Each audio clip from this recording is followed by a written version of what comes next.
Captain Jinho Park stood on the bridge of the Harmony's Hope, staring at the massive alien structure floating in the darkness of space. The station was beautiful, in a way that made his chest tight. Crystalline towers spiraled outward like frozen flowers, each one glowing with soft purple light. This was humanity's first meeting with another intelligent species, and Jinho felt the weight of 300 years of human dreams pressing down on his shoulders. Behind him, Dr. Mirai Kim was speaking quietly into her recorder. She had spent 2 years learning what little they knew about the Valthene language from the radio signals Earth had intercepted. Her dark eyes were bright with excitement as she watched the alien station grow larger on the view screen. "All systems ready, Captain," said Heejin Choi from the communications station. The young officer had been chosen for her gift with languages. She could hear patterns that others missed, could feel the rhythm of meaning beneath words. "They're sending another greeting. It translates roughly to, 'Welcome, small friends from the blue world.'" 2. Jinho smiled despite his nervousness. Small friends. That seemed promising. Humans had sent their message to the stars 30 years ago. A simple mathematical sequence followed by images of Earth. Its people. Its cities. They had shown music and art, science and children playing. They had sent everything beautiful about humanity, everything worth knowing. The Valthene had answered 5 years later. Their message had been shorter, more direct. Coordinates. A date. An invitation. Ambassador Dongyun Lee entered the bridge, adjusting his formal suit. He was 60 years old, a career diplomat who had spent his life settling disputes between nations. Now he would speak for the entire human race. "How long until we dock?" he asked. 40 minutes, Jinho replied. "Ambassador, they're sending a welcoming committee to the docking bay. I'm reading 12 life signs." Donghyun nodded slowly. 12. That's a significant number in many cultures. Perhaps it means something to them as well. He turned to face the crew. "Remember, everyone, we are here to learn, to share, to build bridges. Whatever happens today will echo through history. Let's make our species proud." The docking procedure went smoothly. The Valthene technology interfaced with human systems better than expected, as if they had studied Earth's broadcasts carefully. When the airlock finally opened, Jinho felt his heart hammering against his ribs. The Valthene were tall, nearly 8 feet, with skin that shimmered between blue and green depending on the light. They had 4 arms, each ending in 3 delicate fingers. Their faces were almost triangular, with large eyes that reflected light like mirrors. They wore robes of silver fabric that seemed to flow like water. The lead Valthene stepped forward and made a gesture with all 4 arms, spreading them wide. Mirai had briefed them on this. It meant openness, honesty, peace. Dongyun returned the gesture as best he could with only 2 arms. "We come in peace," he said, and Heejin's translation device converted his words into the clicking, singing language of the Valthene. The alien's mouth opened in what might have been a smile. "Peace," it said in surprisingly clear English. "We welcome humanity to the community of thinking species. I am Council Speaker Veth. You have traveled far. The first day was everything humans had dreamed."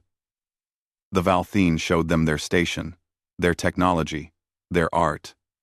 They had a civilization spanning 200 star systems. They had ended disease, hunger, and war within their own species 3,000 years ago. They spoke of the collective, a union of 14 different alien races living in harmony. Mirai was recording everything, her scientific mind drinking in the impossible reality of alien life. "They're so advanced. They're so..." she whispered to Jinho during a break. Jinho wanted to share her joy, but something nagged at him. The way some of the Valthene looked at the humans when they thought no one was watching. Not with curiosity or friendship, but with something else. Something that reminded him of how people looked at animals in a zoo. That night, as the human delegation slept in quarters provided by the Valthene, Heijin couldn't sleep. She had perfect pitch, could hear frequencies others missed, and she kept hearing something through the walls. A conversation in a Valthine dialect her translator struggled with. She pressed her ear against the cool metal and listened. Weak species. No conquest in their history. Perfect for labor worlds. The Council agrees. Peaceful integration first, then subjugation. Their planet is rich, and they won't resist. Heijin's blood turned to ice. She was hearing wrong. She had to be hearing wrong. But as she listened for another hour, the horrible truth became clear.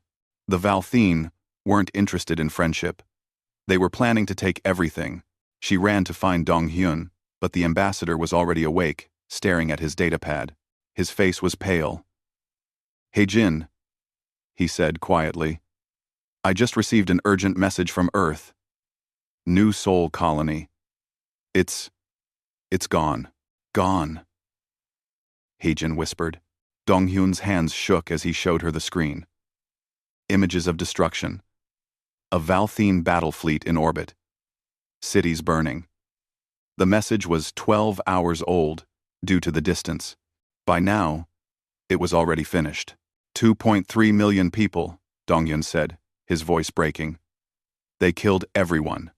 While we were here, shaking hands and talking about peace, they were murdering our people. Jinho burst into the room, along with Mireille and the rest of the senior crew.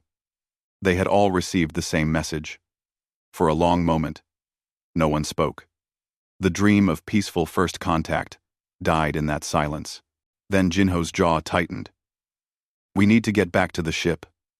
Now. Before they realize. We know." They moved quickly through the dark corridors of the station. Behind them, somewhere in the crystalline towers, the Valthine Council was planning the conquest of Earth. They thought humans were weak because they had chosen peace. They were about to learn how wrong they were. The Harmony's hope burned through space at maximum velocity, every engine screaming as Captain Jinho pushed the ship beyond its safety limits. Behind them, 3 Valthine interceptors gave chase, their weapons charging. They had waited too long. The aliens knew the humans had discovered their plans. "Incoming fire!" shouted the tactical officer. The ship shuddered as energy beams scorched across their hull. Alarms screamed throughout every corridor. Jinho gripped his command chair. "Heijin, send everything we know to Earth. Every conversation.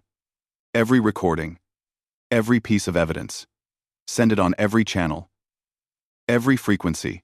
The whole galaxy needs to know what these monsters are." Mireille worked frantically at her station, tears streaming down her face. Her sister had lived on New Soul. Her sister's children. Gone. All gone. Her fingers flew across the console as she compiled their data on Valthine language, culture, and military capabilities.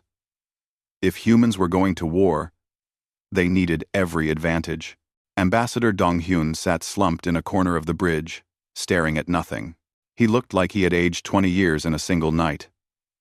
"I believed them," he whispered. "I actually believed we could have peace. I.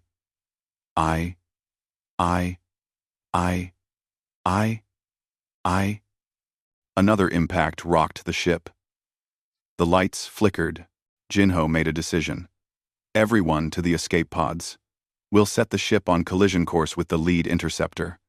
It might buy us time." They scrambled through the dying ship. Jinho was the last to leave the bridge, his hand resting for a moment on the console. This ship had carried humanity's hopes to the stars. Now it would be humanity's first weapon. The escape pods scattered into the darkness as the Harmony's hope exploded against the Valthine interceptor. The remaining 2 alien ships pursued. But human pods were small, hard to track. Most made it to the emergency rendezvous point, where a corporate mining ship picked them up. 3 days later, they reached Earth. The planet Jinho remembered was gone. In its place was a world preparing for war. Every news screen showed the footage from New Seoul. Bodies in the streets. Orbital bombardment.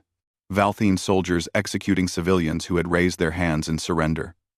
The images were nightmare fuel, but they were being broadcast continuously.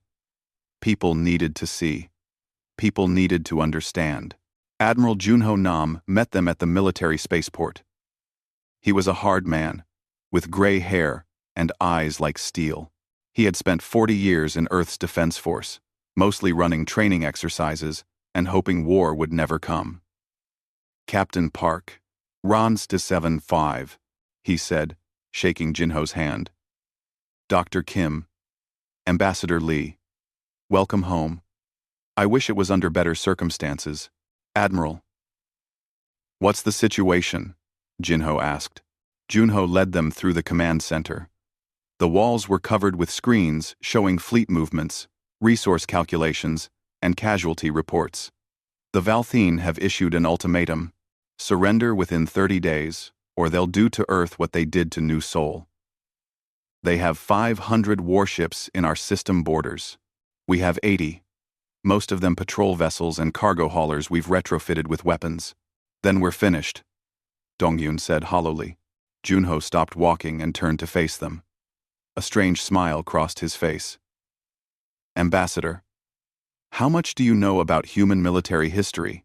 "I'm a diplomat, Admiral. I've spent my life avoiding war. Then let me educate you." Junho opened a secure door. Beyond it was a massive hangar filled with ships unlike anything in the public fleet. Sleek, black, covered in angles that seemed wrong to the eye.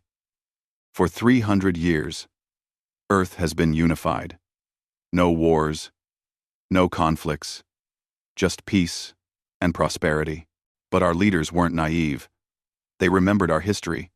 They knew that peace only lasts when you're prepared for war. He gestured to the ships. Stealth frigates, quantum missile cruisers, electronic warfare platforms.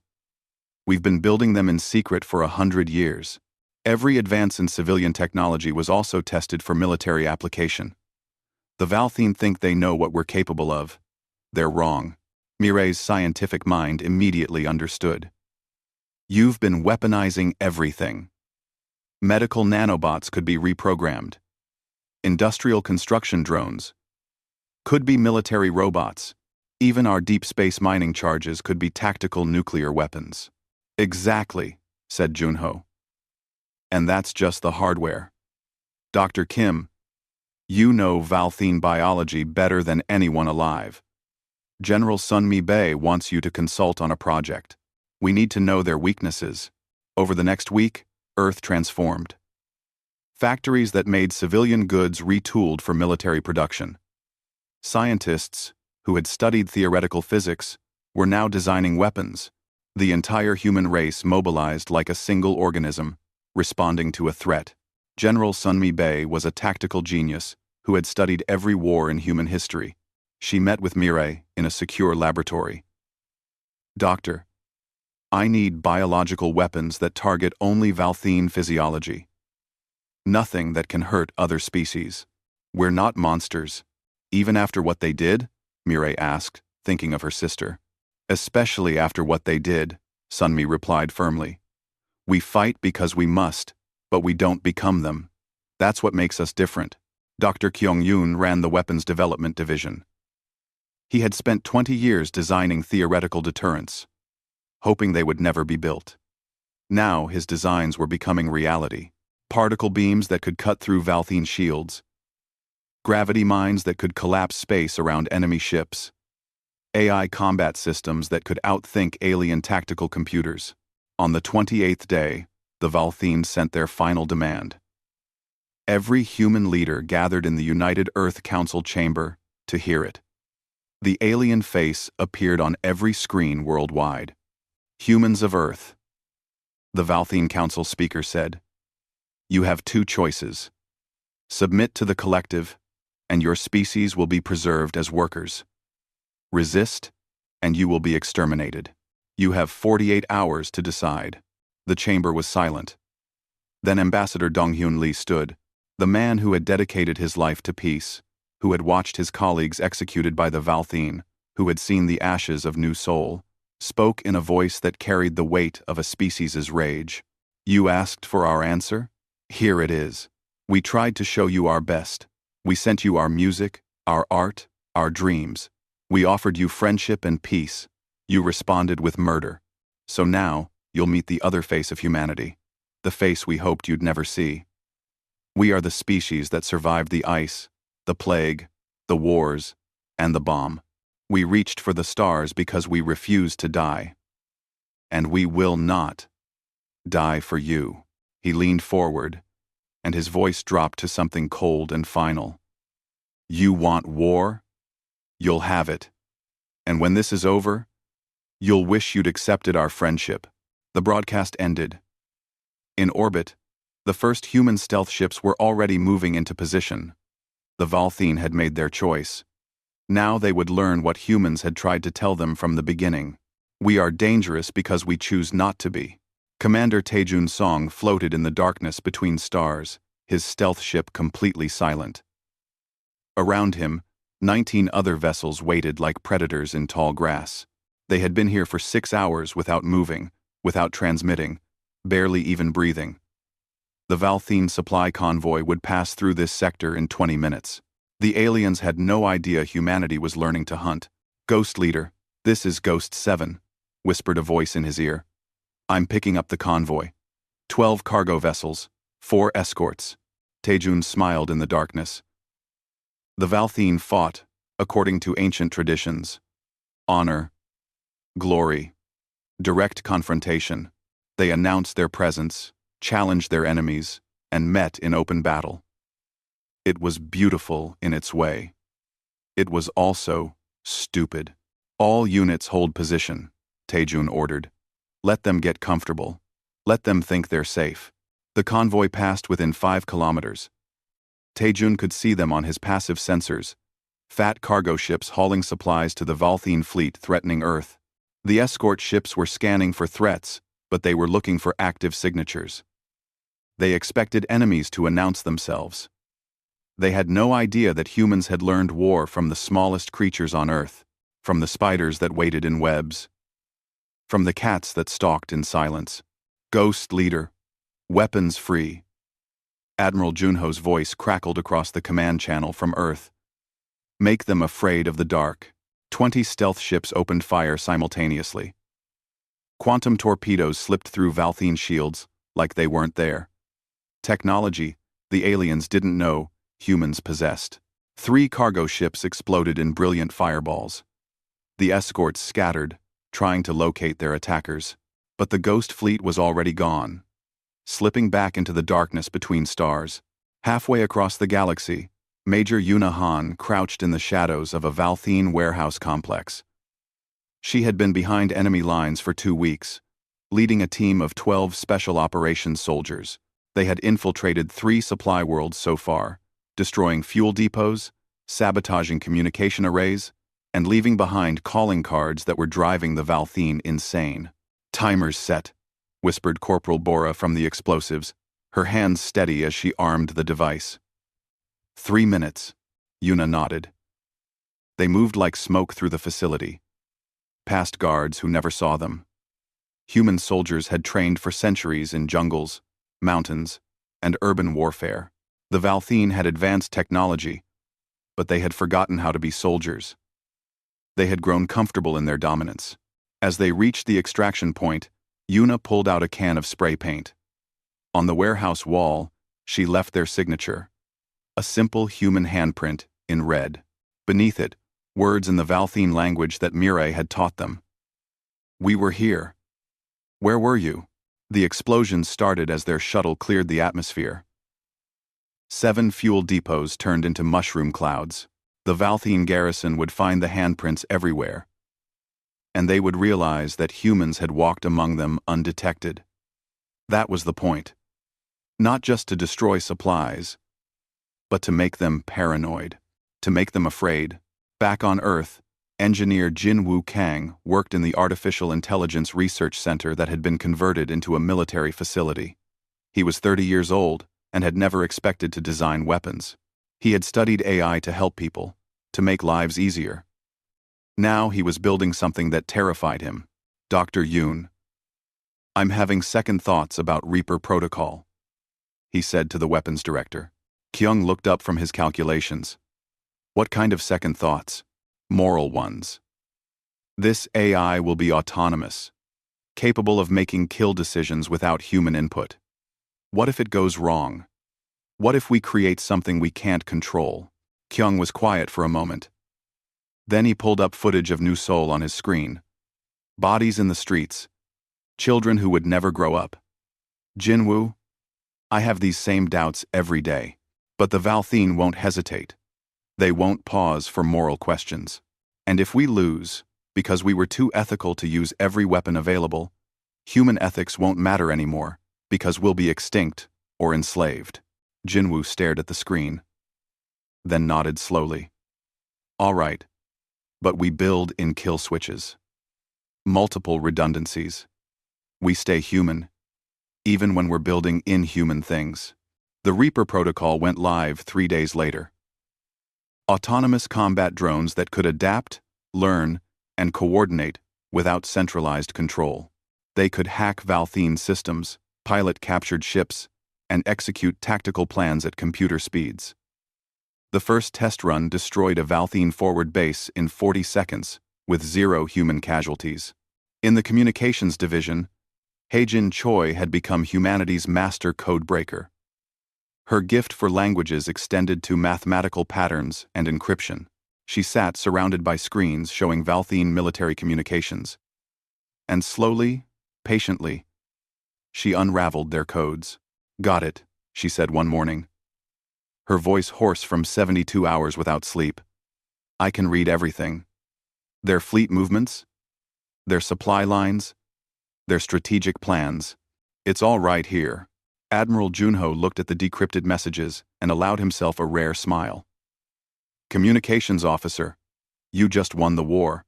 They can't move without us knowing. They can't plan without us listening. This is perfect, but Haejin's face was troubled. Admiral, I'm reading something else. The Valthine commanders are afraid. They're sending messages to their council asking what humans are. They say we don't fight like any species they've ever encountered. We don't follow rules. We don't seek glory. We just win. Good, Junho said coldly. Let them be afraid. Fear is a weapon too. The Battle of Arcturus Station proved his point. The Valthine had fortified a massive shipyard in the Arcturus system, protected by 200 warships and planetary defense grids. It was the cornerstone of their military-industrial complex. Taking it seemed impossible, so humanity didn't take it. They destroyed it. Admiral Junho sent 70 ships on a direct assault, a frontal attack that seemed suicidal. The Valthine fleet met them eagerly, finally getting the honorable battle they craved. For 3 hours, the space around Arcturus burned with weapons fire. Human ships fought desperately, died bravely, and the Valthine commanders congratulated themselves on their glorious victory. They never noticed the 4 human stealth ships that slipped past the battle and entered the shipyard itself. Major Yuna's special operations teams were aboard, having hidden themselves among the attacking ships. While the Valthine celebrated their victory above, humans planted fusion charges throughout the shipyard's core infrastructure. By the time the Valthine realized what had happened, it was too late. The shipyard tore itself apart in a chain reaction that lit up the entire system. 200 Valthine ships survived the battle, but they had no way to repair damage, no way to build new vessels, no way to replace losses. 70 human ships had died in the attack. Their crews knew it was a sacrifice mission. They had volunteered anyway. Commander Taejun received a message from one of those ships, recorded before the battle. It was from Captain Soo-hyun, a friend from the academy. Taejun, if you're watching this, we succeeded. Don't waste what we bought you. Make them remember that humans don't die easy. Make them wish they'd never heard of Earth. Taejun played the message for his Ghost Fleet crews. Then he turned to his tactical officer. Find me their next target. We have work to do. Across human space, the reports were coming in. The Valthine were confused, frightened, and starting to fracture. Their vassal species were watching these humans fight with a ferocity and creativity that didn't match their peaceful broadcasts. Some were beginning to wonder if they had chosen the wrong side. In the war room on Earth, General Sunmi studied the strategic maps and allowed herself a moment of satisfaction. They thought we were weak because we chose peace. They're learning the difference between being peaceful and being harmless. We're not harmless. We never were. We just gave them every chance to walk away. The galaxy was watching now, and what they saw was terrifying. Fleet Admiral Daeho Shin stood on the bridge of the dreadnought Retribution, watching the Valthene core worlds grow larger on the view screen. Behind him stretched the entire First Strike fleet, 300 warships, representing everything humanity had built, stolen, and learned in 6 months of brutal warfare. The time for defensive operations was over. Now they would take the fight to the enemy's home. Captain Soyeon Park, Jinho's younger sister, commanded the Retribution. She was 35 years old and had lost her brother 3 weeks ago when his ship had been ambushed during a reconnaissance mission. The Valthene had broadcast his execution across all frequencies, thinking it would break human morale. Instead, recruitment stations had been overwhelmed with volunteers. The Valthene still didn't understand what they were fighting. Fleet status? Daeho asked. All ships report ready for combat.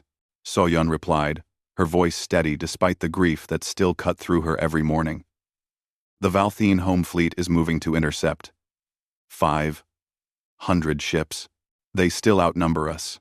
Yes, sir. But we're not the same fleet they met 6 months ago. That was true. The ships that had left Earth in those desperate early days had been hastily converted civilian vessels and old patrol boats. The ships that approached Valthene Prime now were purpose-built weapons of war, incorporating every lesson learned from every battle. And they carried something new. Scientist Minho Joan watched from the weapons control center as his quantum disruption cannons charged. He had spent 4 months developing this technology, based on captured Valthene shield generators. The aliens had spent millennia perfecting their defensive systems. Minho had found the frequency that made them useless in 4 months of testing. Human innovation, driven by necessity and rage, moved faster than ancient tradition. Quantum disruptors online, he reported. We can fire on your command. The Valthene fleet met them at the system's edge. Their ships were beautiful, elegant curves of metal and energy. Human ships were brutal by comparison, covered in armor, plating, and weapon mounts, built for function over form. The contrast was symbolic. The Valthene fought for glory. Humans fought to survive. They're hailing us, reported the communications officer. Put them through, Daeho ordered. A Valthene admiral appeared on screen, resplendent in ceremonial armor. Human fleet commander. I am Admiral Kethvar of the Valthene Protectorate Fleet. You have fought with courage, but this ends here. Withdraw now and we will grant you honorable terms of surrender. Your species will be treated with respect. Daeho looked at the alien for a long moment. Then he turned to Soyeon. Captain Park, would you like to respond? Soyeon's face was ice. Admiral Kethvar, 6 months ago your people murdered my brother while he begged for mercy. You broadcasted it like entertainment. Before that, you slaughtered 2 million civilians on New Sol. You came to us speaking of peace while planning genocide. So here's my response to your offer. She gestured, and the entire human fleet opened fire. The quantum disruptors tore through Valthene shields like paper. The aliens had never imagined their greatest defensive technology could be rendered obsolete. Human missiles, flying in coordinated swarms controlled by Jinwoo's Reaper AI, overwhelmed point defense systems. Particle beams carved through hulls that had been considered invulnerable. The battle lasted 4 hours. When it ended, 300 Valthene ships were destroyed or disabled. The human fleet had lost 38 vessels. By the standards of space combat, it was a massacre. But Daeho took no joy in it. Every enemy ship that died held hundreds of Valthene crew members. They were soldiers following orders, not the architects of genocide. Offer rescue assistance to survivors, he commanded. We're not like them. The human fleet moved deeper into Valthene space. Admiral Junho's strategy was brutal in its simplicity. They would destroy every military installation, every shipyard, every weapons facility in the Valthene Collective. But they would not target civilian populations. They would not become the monsters that had attacked New Sol. General Sunmi's ground forces landed on the industrial world of Keth 5. It was a fortress world, honeycombed with weapons, factories, and training centers. The Valthene garrison of 50,000 soldiers prepared for a siege. They got something else entirely.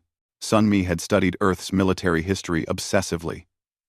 She knew about urban warfare, jungle fighting, and siege tactics from 100 different conflicts.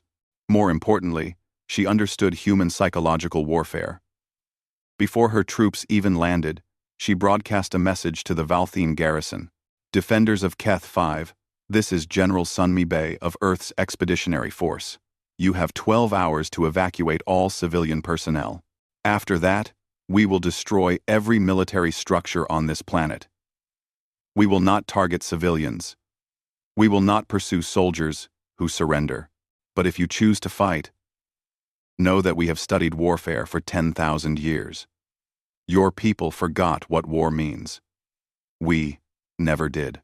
Some Valthene commanders chose honor over sense. They kept their troops in place, prepared to die defending their factories. Sunmi gave them that chance. Human artillery, precise and overwhelming, leveled military districts while leaving civilian areas untouched. Special forces teams, including Major Yuna's veterans, infiltrated and destroyed targets from within.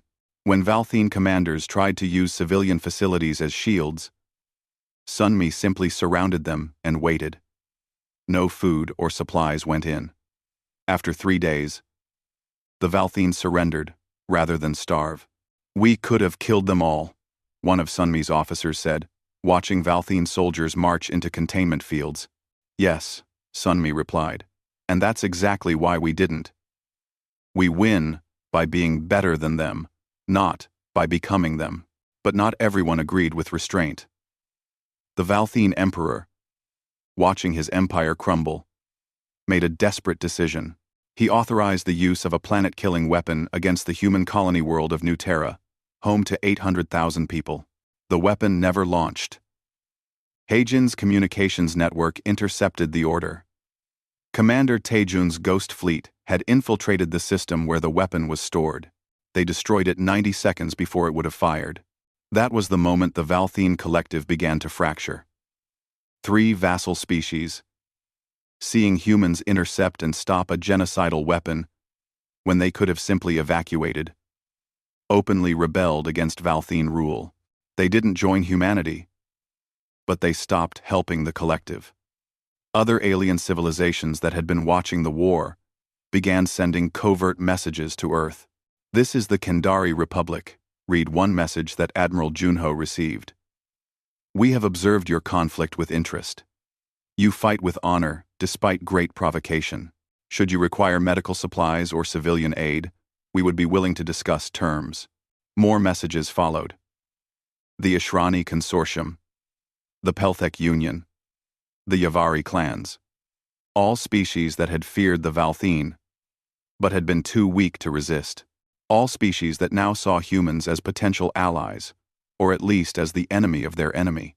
The Valthene Emperor tried one last time to negotiate. His face appeared on every human military channel. And this time, there was no arrogance in his expression. Only fear. Admiral Junho Nam, he said. We underestimated your species. We believed peace made you weak. We were wrong. I am prepared to discuss terms of surrender. You killed my daughter on New Sol.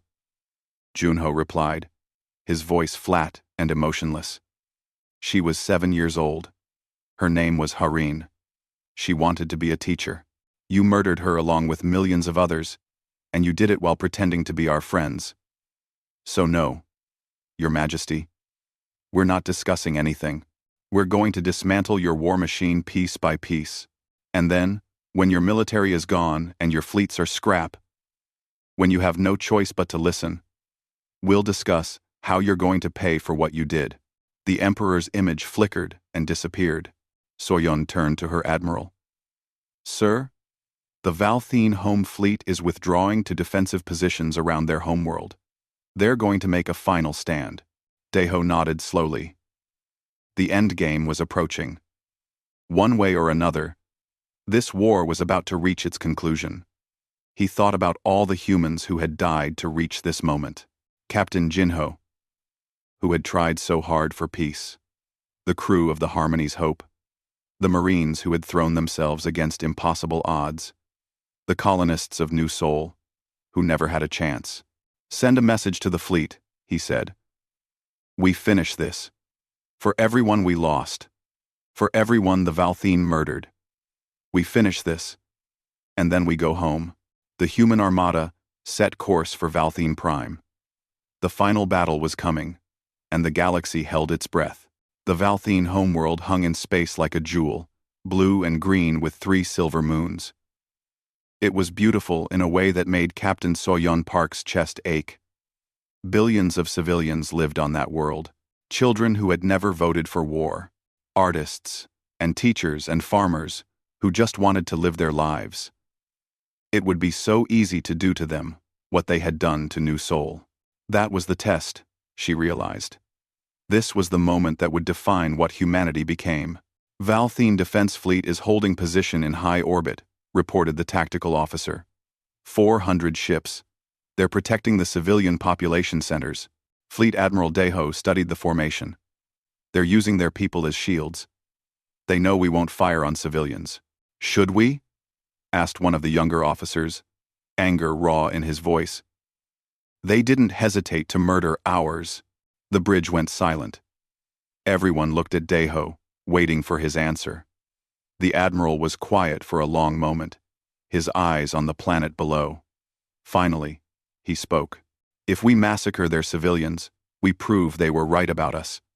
We become the monsters they claimed we were, and every species in the galaxy will see us as a threat to be destroyed. He turned to face his crew. We're here to end the Valthene military machine, not to commit genocide. We're better than that. We have to be. On Earth, Chancellor Yoonji Lim sat in an emergency session of the United Earth Council. The chamber was packed with representatives from every nation, every colony, every human settlement in space. For 6 months they had been united in war. Now they faced a harder question. What came after? The Valthene are beaten, said the representative from New Seoul's survivors. A woman named Jiwon, who had lost her entire family. Their fleet is shattered. Their shipyards are destroyed. Their empire is in rebellion. We have them. We could end them completely. Wipe them out, like they tried to wipe us out. And then what? Asked Dr. Mireille Kim, who now served as an advisor to the council. We become the thing we fought against? We prove that violence is the only language that matters? They murdered millions of us. I know, Mireille said softly. My sister died on New Seoul.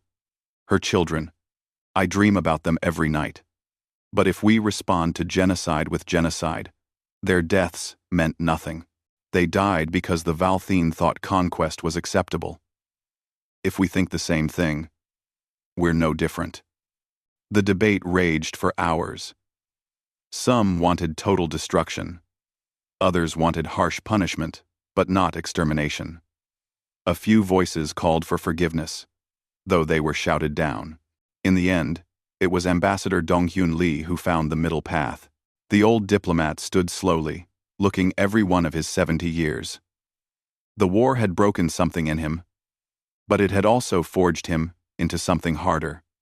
We're human, he said simply. That means we contain contradictions. We're capable of terrible violence, but we're also capable of mercy. Both are true. Both are part of who we are. He looked around the chamber. The Valthene need to face justice. But justice isn't the same as revenge. We dismantle their ability to wage war. We hold them accountable. We make sure this never happens again. But we don't become genocidal conquerors. That's not who we are. The vote was close, but mercy won by a narrow margin. The council authorized surrender terms that were harsh, but not cruel. The Valthene would face justice, but they would survive. In orbit around Valthene Prime, the human fleet received their orders. Soyeon read them carefully, then looked at her admiral. "Sir, we're authorized to accept their surrender. But the council wants something first." "What?" "They want the emperor to see New Seoul. All of it. Every horror his people inflicted." Daeho's smile was grim. "That seems appropriate." The Valthene emperor was brought aboard the Retribution under armed guard. He was an old being. His skin faded to pale blue with age. He had ruled for 200 years and had ordered the deaths of billions across dozens of wars. Now, he stood on a human warship, surrounded by the species he had tried to enslave. Soyeon met him in the observation room. She had prepared a presentation, footage compiled from survivors and security recordings. "Your Majesty," she said coldly, "you're going to watch something, and you're going to understand exactly why we're here." The holographic display activated. The Emperor saw New Seoul before the attack, a thriving colony of artists and engineers, families, and dreamers. Then he saw the Valthene fleet arrive. The bombardment, the invasion, the executions. Children crying for parents who were already dead. Hospitals burning. Soldiers shooting civilians who had raised their hands in surrender. The Emperor watched for 3 hours. He didn't speak, didn't try to look away. When it finally ended, Soyeon saw something she didn't expect. Tears running down the alien's face. "We didn't know," he whispered. "The reports said it was a military target. That resistance was fierce. They told me it was a clean operation. Your commanders lied to you," Soyeon said. "Or maybe you didn't want to know the truth. Either way, 2 million people are dead. So here's what happens now. You're going to surrender, unconditionally, and you're going to help us build something better." The surrender was signed aboard the Retribution 2 days later. The terms were harsh, but fair. The Valthene military would be disbanded. All vassal species would be freed. War reparations would be paid to New Seoul survivors and their families. Valthene territory would be reduced to their core worlds, overseen by an independent tribunal that included humans and several other species. But the Valthene would survive. They would be allowed to rebuild. They would have a future. Not everyone was happy with this. Jiwon, the New Seoul survivor, confronted Soyeon after the signing. "My children are dead," she said, her voice shaking. "My husband, my parents, everyone I loved. And you're letting them live?" Soyeon met her eyes. "Yes, because my brother died believing in peace. Because Admiral Junho's daughter wanted to be a teacher, not a soldier. Because if we slaughter them, their deaths mean nothing. We fought to protect what makes us human. Mercy is part of that." "Mercy," Jiwon spat. "Easy word when it's not your family in the ground. I lost my brother. Admiral Junho lost his daughter. Dr. Kim lost her sister and nieces. General Sunmi lost her wife. Every person on this ship lost someone." Soyeon's voice was steady, but her eyes were fierce. "We all paid the price. And we all chose to stay human despite that price. That's the victory. Not their surrender, but our choice to be better than them." Jiwon stared at her for a long moment, then walked away without another word. 3 weeks later, Ambassador Dongyun stood before the newly formed interstellar court on the neutral world of Terminus. Representatives from 47 species watched as he delivered humanity's final message to the galaxy. "We came to the stars in peace," he said, his voice carrying across the chamber. "We sent messages of friendship. We offered our knowledge, our art, our dreams." The Valthene answered with genocide. They thought our peace made us weak. They learned otherwise. "Rand." He paused, looking at each delegation in turn.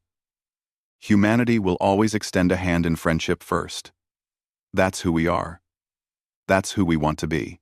But if you mistake that kindness for weakness, if you turn away our hand and reach for weapons instead, you'll discover what we are beneath the peace. We survived ice ages that should have killed us. We survived plagues that claimed millions. We survived our own worst instincts and unified our world. We built starships from dreams and mathematics. And when we were forced to fight, we won against an empire that ruled 200 worlds. His voice grew harder. We are dangerous because we choose not to be. We are strong because we know what strength costs. We prefer peace because we remember every war. But make no mistake, we will fight when we must, and we will win. So here is Earth's message to the galaxy. Work with us, and you'll find no better friends. We'll share our knowledge, our resources, our protection, but attack us, or those we protect, and you'll face the full fury of a species that has spent 10,000 years learning every possible way to survive. We tried peace with the Valthine. They rejected it. They won't make that mistake again. Make sure you don't either. The chamber was silent when he finished. Then, slowly, the Kandari representative stood and began to applaud. Others followed. Not all of them, but enough. Humanity had announced itself to the galaxy, not as conquerors or victims, but as equals who would defend themselves without apology. Captain Jinho Park's name was carved into the memorial wall on New Seoul, along with 2 million others. Soyeon visited his name 3 months after the war ended. She placed her hand on the carved letters and closed her eyes. "We didn't become monsters, brother," she whispered. "You'd have been proud. We stayed human, even when it would have been easier to give in to rage. That's the real victory." Behind her, construction crews were rebuilding the colony. Children's laughter echoed from the new school. Gardens were being planted in the ruins. Life, stubborn and persistent, was returning. In the Valthine core worlds, young students learned a new lesson in their history classes. They studied the war, but more importantly, they studied the warnings humanity had given, the messages of peace that had been ignored, the offers of friendship that had been rejected. Their teachers made sure they understood. Humans had tried everything to avoid war before they embraced it. 12 new alien civilizations requested diplomatic relations with Earth. They had watched the war carefully and decided that humans were the kind of species they wanted as allies, strong enough to protect themselves, but merciful enough to show restraint even in victory. On Earth, the military factories began converting back to civilian production. The soldiers came home. The scientists returned to peaceful research. But the lessons of the war remained. Humanity would never again be caught unprepared. They would maintain their strength, keep their weapons ready, and stay vigilant. Because the galaxy had learned what humans were capable of, and humans had learned that the stars were more dangerous than they'd hoped, but they had also learned something else. They had faced their darkest impulses, the rage and grief that demanded vengeance, and they had chosen mercy instead. They had proven that you could be strong without being cruel, that you could win without losing your soul. On a hillside overlooking the rebuilt city of New Seoul, Dr. Mireille Kim planted a tree. It was an earth oak, engineered to survive in the colony's atmosphere. She planted it in memory of her sister, who had loved Earth's forests. As she patted the soil around the sapling, she thought about everything they had lost and everything they had kept. The war had cost them dearly, but it had also shown them what they truly were. Not saints, but not monsters either. Just humans, trying their best to survive in a dangerous universe. The tree would grow slowly, but it would grow, just like the peace they had fought for, just like humanity itself. And that, Mireille thought as she stood and brushed dirt from her hands, was enough.